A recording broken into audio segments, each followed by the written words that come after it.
नमस्कार और आदाब मेरे सब दोस्तों को। आपके दोस्त और गाइड इरफान की तरफ से एक बार फिर आप सबके साथ हाजिर हूं आपके अपने चैनल एस्ट्रो एश्योरेंस पर।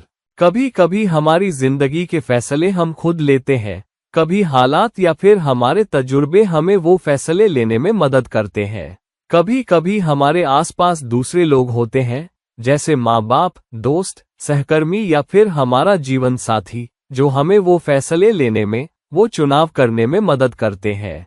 मगर अगर एक शख्स का असर किसी और से ज्यादा हो, बल्कि आपसे भी ज्यादा हो, यहाँ तक कि आप अपने बारे में अहम फैसले ले रहे हो, तो ये बात गौर करने और ध्यान देने वाली जरूर है। बहुत सारे जोड़े पूरी जिंदगी इस तरह गुजार देते हैं कि एक जीवन साथी दूसरे पर फैसले लेने का सबसे ज्यादा असर डालता है, चाहे मामला खुद उस पार्टनर से ही क्यों ना जुड़ा हो, खुद से ज्यादा।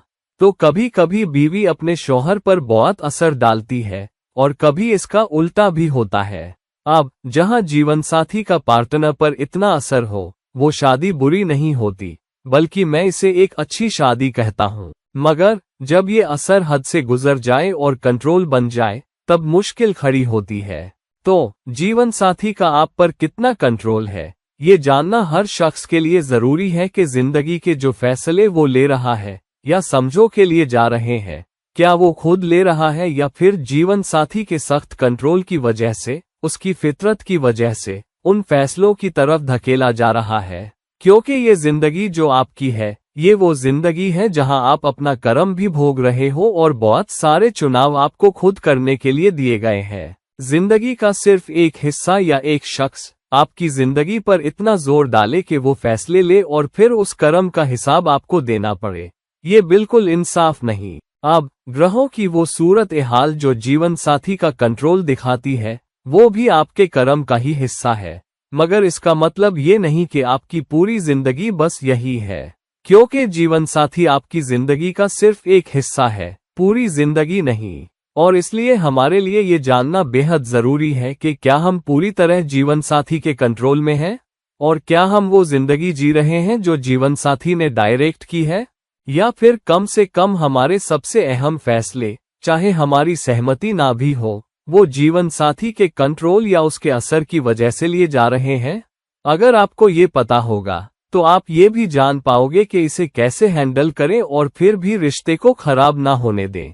मैं ये इसलिए कह रहा हूँ क्योंकि खुद एक ज्योतिषी होने के नाते बहुत सारी ज्योतिषीय सलाह मशवरे ऐसे रिश्तों के बारे में भी आते हैं जहां एक जोड़ा अच्छे वक्त से नहीं गुजर रहा होता और वो ये जानने के लिए संपर्क करते हैं कि उनकी शादी टिकेगी या नहीं टिकेगी। एक चैलेंज होता है।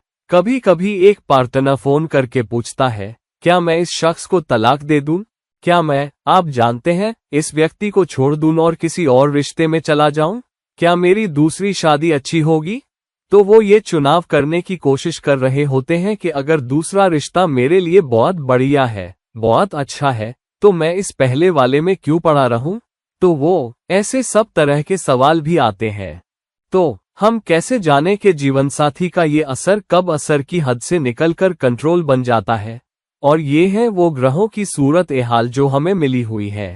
सबसे पहली और आसान सूरत हाल ये है कि 7वें भाव का स्वामी लग्न पर कितना असर डाल रहा है। अगर 7वें भाव के स्वामी का लग्न पर जोरदार असर हो, चाहे वो खुद लग्न में बैठा हो या 7वें भाव में बैठा हो या फिर कहीं और बैठा हो, मगर उसकी दृष्टि लग्न पर पड़ रही हो, मिसाल के तौर पर शनि 4थे भाव में बैठा हो और लग्न पर दृष्टि डाल सकता है, और 11वें भाव से भी, सिर्फ 7वें भाव से ही नहीं, और अगर वो खुद 7वें भाव का स्वामी होते हुए लग्न में ही बैठा हो, ये भी एक सूरत हाल है जहां जीवन साथी का शख्स पर बहुत अहम असर या जोरदार असर होता है, क्योंकि वो लग्न को ही असर कर रहा है। इसका मतलब ये हुआ कि जीवन साथी की शिरकत शख्स की आम जिंदगी में, पूरी जिंदगी में बहुत ज्यादा है, बहुत बड़ी है। मगर सिर्फ इतने से कि 7वें भाव का स्वामी लग्न में बैठा है या लग्न पर दृष्टि डाल रहा है, क्या ये कंट्रोल कहलाएगा? नहीं, ये कंट्रोल नहीं हो जाता। आपको बहुत सारे ग्रहों के योग चाहिए होंगे जो 7वें भाव और 7वें भाव के स्वामी को लग्न से जोड़ें, और खास तौर पर जिंदगी के वो हिस्से जहां जीवन साथी ज्यादा कंट्रोल कर रहा है, तब जाके हम कुछ ज्यादा अहम, आप जानते हैं, ज्यादा एतबार के साथ कह सकते हैं कि ये सूरत ए हाल है। जीवन साथी आपको बड़ी हद तक काबू कर पा रहा है या कर रहा है। तो आइए उन सूरत ए हाल के बारे में थोड़ी बात कर लें। पहली, 7वें भाव का स्वामी लग्न में हो या लग्न पर दृष्टि डालता हो। ये है जीवन साथी का असर या शिरकत आपकी जिंदगी के कई पहलुओं में। दूसरी, इसके साथ ही अगर वो ग्रह जो जीवन साथी को दिखाता है, मिसाल के तौर पर मर्द के लिए शुक्र उसकी औरत है उसकी जिंदगी में, तो 7वें भाव के स्वामी के लग्न में होने के अलावा अगर शुक्र भी लग्न में चला जाए तो ये और भी जोरदार साबित होता है कि उस शख्स की पूरी जिंदगी का लेजा जाना इस बात पर है कि जीवन साथी या उसकी बेहतर आधी उसे क्या करने को कहती है। अगर कोई क्रूर ग्रह भी इसमें शामिल हो जाए तो वो असर आपके काबू से बाहर हो जाता है और आप उसको कंट्रोल नहीं कर पाते। मिसाल के तौर पर अगर सूर्य 7वें भाव का स्वामी है और लग्न में चला जाता है, जैसे कि मिसाल के तौर पर कुंभ लग्न वाले के लिए हो सकता है, और लग्न में बैठ जाए, और साथ ही अगर बृहस्पति भी कुंभ लग्न वाले के लग्न में हो।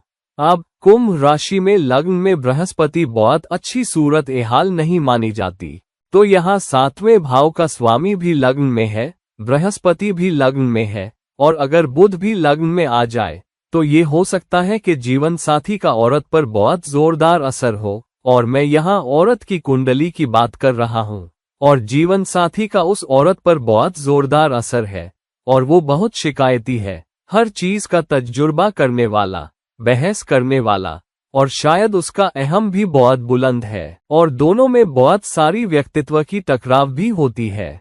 तो ये उस सूरत ए हाल की एक जोरदार पोजीशन है। इसके उलट अगर किसी मर्द के लिए शुक्र लग्न में आ जाए, खास तौर पर अगर वो नीच का हो, मान लीजिए अगर कन्या लग्न वाले शख्स की कुंडली है और शुक्र लग्न राशि में है, और अगर बृहस्पति भी लग्न में बैठा हो, फिर से कन्या राशि में बृहस्पति बहुत अच्छा नहीं करता, और कन्या लग्न वाले के स्वामी होते हुए अगर वो वहां बैठा है और शुक्र लग्न में है, तो इसका मतलब ये है कि कंट्रोल के लिए दोनों पार्टनर्स के बीच खिंचातानी होगी, और वो खिंचातानी सिर्फ पूरी जिंदगी और जिंदगी के फैसलों के बारे में ही नहीं होगी, बल्कि खास खास मामलों को लेकर भी होगी। मिसाल के तौर पर अगर शनि 7वें भाव का स्वामी है, जो कि कर्क लग्न वाले या सिंह लग्न वाले के लिए हो सकता है, और अगर शनि 4थे भाव में चला जाता है, तो इसका मतलब है कि जीवन साथी का न सिर्फ बहुत असर और कंट्रोल होगा, बल्कि जीवन साथी घर में खुद अपने कानून और ज़वाबत भी बनाएगा। 4था भाव है आपका अपना घर, वो घर जो आप अपने जीवन साथी के साथ मिलके बनाते हो। 7वें भाव का स्वामी शनि वहां जा रहा है, यानी जीवन साथी घर में अपने कानून और ज़वाबत लेकर आ रहा है, और जितने भी लोग घर में रहेंगे उन्हें उन कानूनों पर चलना होगा, उन्हें मानना होगा। तो जो भी ग्रह 7वें भाव का स्वामी बनके 4थे भाव में जाएगा, उस हिसाब से वो असर जरूर आएगा। मिसाल के तौर पर वृषभ लग्न वाले के लिए मंगल 7वें भाव का स्वामी है। वृषभ लग्न वाले के लिए मंगल 4थे भाव में जाता है, जो कि सिंह राशि में है। तो यहाँ आप कह सकते हैं कि जीवन साथी अपने गुस्से या दबदबे से बहुत ज्यादा असर डालने की कोशिश करता है, खास तौर पर क्योंकि 4थी राशि सिंह है और मंगल सिंह में जा रहा है। दोहरी आतिशी ताकत और 7वें भाव का स्वामी होने के नाते जीवन साथी घर में बहुत गुस्सा और उग्रता लाता है, चाहता है कि शख्स, शौहर और घर के सब लोग वही करें जो वो चाहे, और उसका अपने जीवन साथी पर पूरा काबू होता है। और अगर शनि भी इसमें शामिल हो जाए तो जीवन साथी की तरफ से पाबंदियां और कानून आते हैं, और अगर शख्स उन्हें ना माने तो बहुत ज्यादा गुस्सा, लड़ाई झगड़ा, गुस्से में चीखना चिल्लाना, सामान फेंकना, यहाँ तक कि हिंसा भी हो सकती है ऐसी सूरत ए हाल में। तो अहम ये है कि हम ये देखें कि असर करने वाली ताकत क्या है, असर करने वाली एनर्जी कैसी है। मुझे याद है एक सलाह मशवरा जहां एक जोड़ा फोन पर स्पीकर में थे और उन्होंने मुझसे संपर्क किया था। मैं फोन पर दूसरी तरफ था और हम बात कर रहे थे, और बीवी मुझसे एक फैसले के बारे में पूछ रही थी जो उन्हें लेना था, और शौहर और बीवी उस फैसले पर राजी नहीं थे। तो वो मेरे पुराने क्लाइंट हैं, तो उन्होंने संपर्क किया और कहा हम फैसला करवाना चाहते हैं। आप हमें बताइए ये हमारे लिए अच्छा है या नहीं। तो क्योंकि मैं कुंडलियों के बारे में जानता था और थोड़ा बहुत पिछला हाल भी जानता था, तो मुझे पता था कि शौहर ही घर के सारे फैसले लेता था और बीवी को इजाजत नहीं थी, और बीवी एक और फैसले के लिए राजी नहीं थी जो लिया जाने वाला था, मगर शौहर उस पर अड़ा हुआ था। तो मैंने बीवी से कहा कि आप जानती हैं, वो फैसला नहीं लेना चाहिए क्योंकि वो अच्छा नहीं था।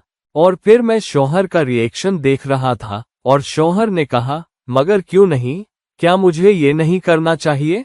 ये इस तरह अच्छा है, उस तरह अच्छा है, ये फैसले के हक में बोल रहा था। तो मैंने कहा, ठीक है, अगर आप मुझे सिर्फ एक ज्योतिषी मानते हैं, ठीक है, मगर अगर मैं आपका दोस्त भी बन सकता हूँ, तो क्या मैं आपसे पूछ सकता हूँ कि पिछले 10 अहम फैसले जो आपने एक जोड़े के तौर पर साथ लिए हैं, वो कौन से हैं? अपनी जिंदगी के बारे में। तो उन्होंने कहा, ठीक है, ये 10 काम हैं जो हमने किए। फोन पर बोलने लगे। उन्होंने कहा, हमने ये किया, हमने वो किया। तो ज्यादातर फैसले पैसों और शौहर के करियर के बारे में थे। बच्चे कहाँ स्कूल जाएं, क्या उन्हें घर बदलना है, क्या उन्हें मकान खरीदना है। तो वो 10 फैसले उन्होंने बताए। और फिर मैंने शौहर से पूछा, इनमें से कितने फैसले ऐसे थे जिनके आप बहुत हक में थे और आपको लगा कि ये करना चाहिए? तो शौहर ने कहा, लगभग सबके मैं हक में था और मैं ये करना चाहता था। फिर मैंने बीवी से पूछा, मेहरबानी करके सच सच बताइए, हमें बताइए कि ये 10 फैसले जो लिए गए, उनमें से कितने फैसले आपने पूरे दिल से लिए थे? तो बीवी बोली, सिर्फ 2-4 ही थे जिनके साथ मैं ठीक थी, मगर कम से कम 7-8 फैसले ऐसे थे जिनसे मेरी सहमति नहीं थी, मगर मेरे शौहर ने बड़ी जबरदस्ती से कहा कि ये करना है, तो मैं बस साथ हो ली, क्योंकि वरना घर में बहुत परेशानी होती। वो खुश नहीं रहता, वो नखरे दिखाता, वो चीखता चिल्लाता, और मैं ये नहीं चाहती थी। तो मैंने उसे अपना फैसला लेने दिया। तो मैंने शौहर से कहा, देखिए, ये आपके पूरे काबू में है और ये फैसला भी वो आपको सीधे नहीं बता पा रही है। तो इस फोन कॉल के जरिए वो एक बाहरी राय लेने की कोशिश कर रही है जो उसकी बात की हिमायत करे, और मैं उससे इत्तेफाक रखता हूँ कि ये फैसला जो आप अब लेने की सोच रहे हैं, ये नहीं लेना चाहिए।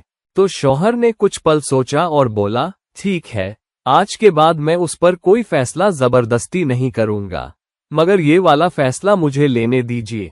तो ये तरीका है। कभी कभी आप जानते हैं, जब लोगों का अपने जीवन साथी पर इतना जोरदार असर होता है, तो यूं ही काम करते हैं, भले ही उन्हें समझा दिया जाए और वो मान भी ले के, चाहे परिवार, दोस्तों या घर के ज्योतिषी के जरिए, जो भी हो, फिर भी वो उस आदत पर काबू नहीं पा पाते जो उनकी कुंडली में मौजूद है।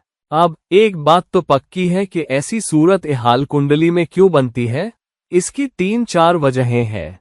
एक ये कि हमें वो तजुर्बा जीना है, ये हमारी रूहानी तरक्की का हिस्सा है। हम बढ़ते हैं तो हमें उस तजुर्बे से गुजरना है। दूसरा, ये एक कर्म भोगने का हिस्सा है। एक कर्म ये है कि जिंदगी में उस तरह का तजुर्बा हो, शायद पिछली जिंदगी के कुछ कर्म उतारने के लिए। अगर आप पिछली जिंदगी में शौहर रह चुके हो, तो शायद इस जन्म में आपकी बारी है कि शौहर के जोरदार असर के नीचे रहो। तो कर्म भी एक अहम वजह है जिसकी वजह से कुछ लोग जिंदगी में कुछ तजुर्बात से गुजरते हैं, चाहे आप जानते हैं वो ऐसा करना पसंद करें या ना करें।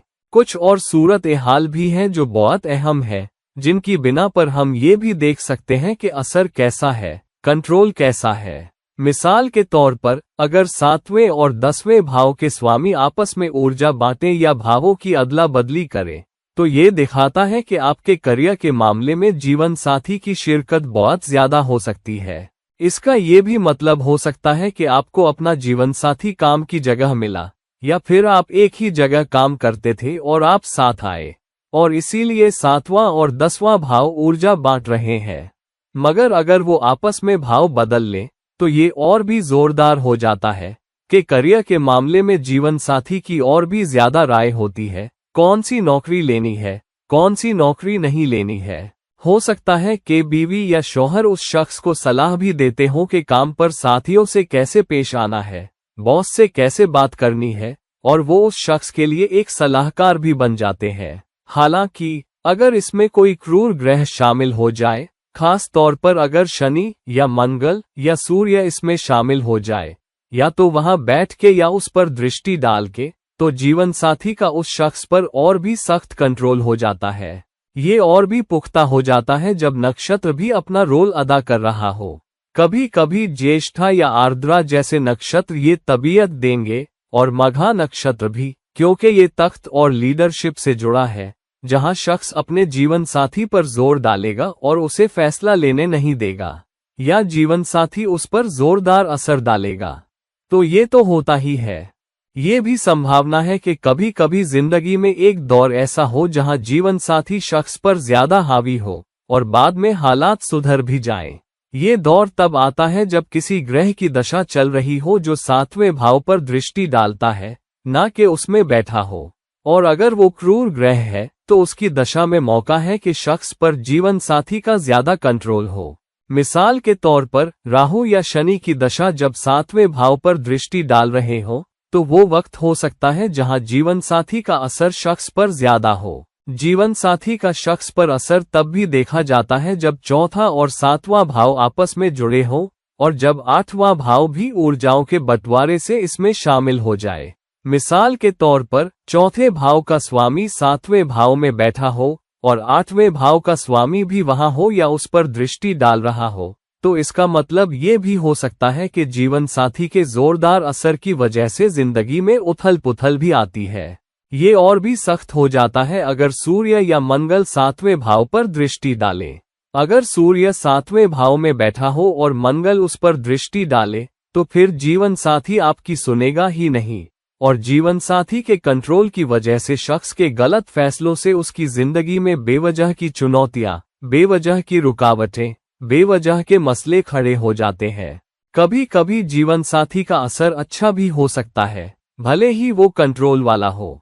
मिसाल के तौर पर तुला लग्न वाले के लिए 7वां भाव मेष है, 7वें भाव का स्वामी मंगल है, और तुला लग्न वाले के लिए मंगल चौथे भाव में जाता है, तो मंगल चौथे भाव में मकर राशि में उच्च का होता है। 7वें भाव का स्वामी चौथे भाव में जा रहा है, यानी जीवन साथी बहुत असर और कंट्रोल डाल पा रहा है, और फैसले लेने के लिए गुस्से का भी इस्तेमाल करता है। मगर उच्च का मंगल होना ये भी दिखाता है कि बहुत सारे फैसले सही भी होते हैं। हालांकि जीवन साथी खुश नहीं होगा, शायद जीवन साथी इस बात से नाखुश हो शख्स पर उसके जोरदार कंट्रोल की वजह से, मगर इस सूरत हाल से ये तो पक्का है कि जीवन साथी का शख्स पर ज्यादा असर है, और ज्यादातर फैसले जीवन साथी के जोरदार दबाव में शख्स से लिए और करवाए भी जा रहे हैं। फिर भी ज्यादातर फैसले अच्छे भी हैं, मगर शख्स फिर भी बहुत ज्यादा खुश नहीं है क्योंकि उस पर जीवन साथी का इतना जोरदार असर है।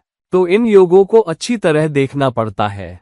एक शादी जो पहले टूट जाती है और फिर से जन्म लेती है, या अगर टूटी नहीं मगर रिश्ते में एक नए सिरे से शुरुआत होती है, वो भी कुछ नक्षत्रों में देखी जाती है। अगर मूल नक्षत्र 7वें भाव में शामिल हो, या तो 7वें भाव का स्वामी मूल नक्षत्र में बैठा हो, या फिर मूल नक्षत्र खुद 7वें भाव में हो, जो कि मिथुन लग्न वाले के लिए होता है जहां मूल नक्षत्र धनु राशि का हिस्सा है।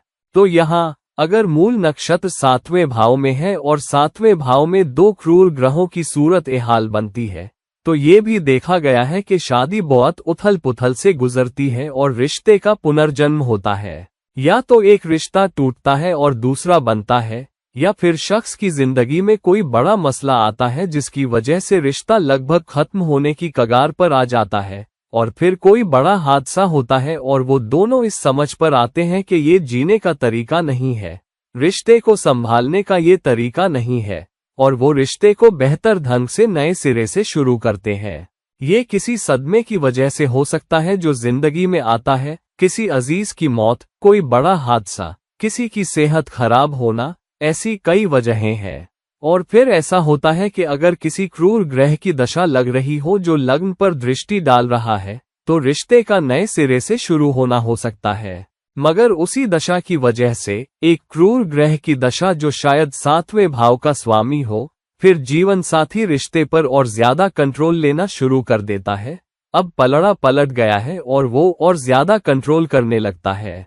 तो ये इस बात पर निर्भर करता है कि क्या सूरत हाल है, कौन सी दशा चल रही है या कौन से गोचर हो रहे हैं। हमेशा उतार चढ़ाव और बदलाव होते रहेंगे, मगर लग्न कुंडली में जो योग है वो काफी हद तक दशा और गोचर के दौरान और ज्यादा उभर कर आएंगे। मगर आमतौर पर शख्स की पूरी जिंदगी ये तबीयत रहेगी कि जीवनसाथी का ज्यादा कंट्रोल रहेगा। एक बार एक साहब मुझसे सलाह मशवरा कर रहे थे और मैंने उनसे कहा कि लगता है आप अपने जीवन साथी के बहुत कंट्रोल में हैं, और उन्होंने कहा, हाँ मुझे पता है, मैं क्या करूं? क्या मैं अपने जीवन साथी को छोड़ दूं और किसी और से शादी कर लूं? तो मैं उनसे कह रहा था, और ये सच है कि जब आपकी कुंडली में ये सूरत हाल हो, तो अगर आप एक रिश्ते से निकल के दूसरे में जाते भी हो तो दूसरा शख्स भी कमोबेश उसी तरह का ही होता है और आप उससे बच नहीं सकते। और इसलिए अगर आप उन लोगों से पूछो जिनकी 2 या 3 शादियां हो चुकी हैं, वो दूसरे रिश्ते में भी बहुत ज्यादा खुश नहीं होंगे। बहुत कुछ बदल जाएगा, मगर फिर भी कोई ना कोई पहलू ऐसा होगा जहां वो जीवन साथी से खुश नहीं होंगे। ये एक वजह है कि पहली शादी टूटी है। दूसरा जीवन साथी जो जिंदगी में आता है वो कमोबेश वही आदत लेकर आएगा, मगर जिंदगी के किसी और पहलू पर कंट्रोल करना चाहेगा। अगर पहले जीवन साथी को ये कंट्रोल था कि तुम किससे मिलते जुलते हो, किससे नहीं, तो दूसरा जीवन साथी शायद तुम्हारे पैसों के फैसलों पर कंट्रोल करना चाहे। तो ये तो पक्का होगा, और इसीलिए ये बहुत बहुत जरूरी है कि जब आप कुंडली मिलान करवा रहे हो तो जल्दबाजी ना करें। और मैंने देखा है कि जब वो तबीयत होती है तो शायद होने वाले जीवन साथी की कुंडली भी ऐसी ही होगी जहां वो शख्स पर ज्यादा असर डाल रही हो या वो शख्स पर ज्यादा असर डाल रहा हो। तो कुंडलियां एक दूसरे को पूरा करती हैं। शख्स की कुंडली दिखाएगी कि वो कंट्रोल में है और होने वाले जीवन साथी की कुंडली दिखाएगी कि वो कंट्रोल कर रहा है या कर रही है। तो आपको बहुत सारी कुंडलियां देखनी होंगी इससे पहले कि आप किसी एक कुंडली पर राजी हो पाओ जो ये दिखाए कि दूसरा शख्स बहुत कंट्रोल करने वाला नहीं है, शादी में अच्छा साथी है। तभी आपको उस शादी के लिए आगे बढ़ना चाहिए। मगर पहली 7, 8, 9, 10 कुंडलियां कमोबेश एक जैसी ही होंगी। मगर अगर आपकी किस्मत में उस शख्स से शादी करना ही लिखा है तो आप ज्योतिष की सलाह के खिलाफ जाके उससे शादी ही करोगे, क्योंकि या तो आपको वो शख्स बहुत खूबसूरत लगेगा, या अमीर घराने से होगा, या बहुत ज्यादा फैमिली प्रेशर होगा। कोई ना कोई वजह होगी जो आपको उस शख्स से शादी करने पर मजबूर कर देगी। अगर आपकी किस्मत में उससे शादी करना पक्का लिखा है तो चाहे आपकी किस्मत में किसी से शादी करना लिखा हो या ना हो, आपके ग्रहों की सूरत हाल बता ही देगी कि आप किसी के कंट्रोल में हो या नहीं, और वो कंट्रोल कितना है। अब इसके बारे में क्या किया जा सकता है? क्या बस यूं ही छोड़ देना चाहिए? अगर आपको लगता है कि आप पर जीवन साथी का जो कंट्रोल है वो सकारात्मक असर नहीं बल्कि नकारात्मक असर है और आप खुश नहीं है, तो एक काम कर सकते हैं कि नकारात्मक कंट्रोल को कम करें और सकारात्मक असर को बढ़ाएं। वो है 7वें भाव के स्वामी की एनर्जी को कम करना। तो 7वें भाव के स्वामी से जुड़ी चीजों का दान करना काफी हद तक उस ग्रह की क्रूर तीव्रता को कम करता है।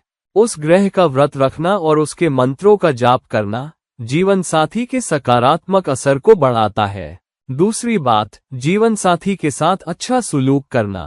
अगर आप औरत हैं तो आप जानती हैं, बृहस्पति को खुश रखना, आध्यात्मिक काम, किसी की पढ़ाई के लिए या किसी एजुकेशनल इंस्टीट्यूशन को दान देना फायदेमंद रहता है। मर्द के लिए फिर से अपने शुक्र को बहुत अच्छे से रखना और उसकी इज्जत करना शुक्र को मजबूत करता है, मगर साथ ही साथ दूसरे जेंडर के सब लोगों को बहुत इज्जत देना, उनके साथ बहुत लिहाज से पेश आना, यहाँ तक कि भलमनसी भी ये मदद करता है। और अनाथालयों में दान देना जहाँ औरतों के बच्चे या बेटियों की देखभाल होती है, ये भी मदद करता है। इसके अलावा व्रत रखना और शुक्र के मंत्रों का जाप करना। तो दोस्तों, ये मेरा तजुर्बा है कि आपकी जिंदगी में कंट्रोल करने वाला जीवन साथी है या नहीं, और वो कौन सी सूरत हाल है जो इसे दिखाती है। अब के हमने ये बात कर ली, आप अपनी कुंडलियों में झांक के देखिए कि क्या आपकी कुंडली भी कुछ ऐसा कह रही है जो शायद आप नजरअंदाज कर रहे हो, या शायद जिसे आप खुद महसूस कर रहे हो। तो दोस्तों, प्लीज इस वीडियो को लाइक करें, इस वीडियो को शेयर करें और अगर आप मुझसे कुछ पूछना चाहते हैं तो प्लीज मुझसे नीचे दिए गए डिस्क्रिप्शन बॉक्स के लिंक पर संपर्क करें। और फिर कभी किसी और वीडियो के साथ ये रहे आपके दोस्त और गाइड इरफान। नमस्कार।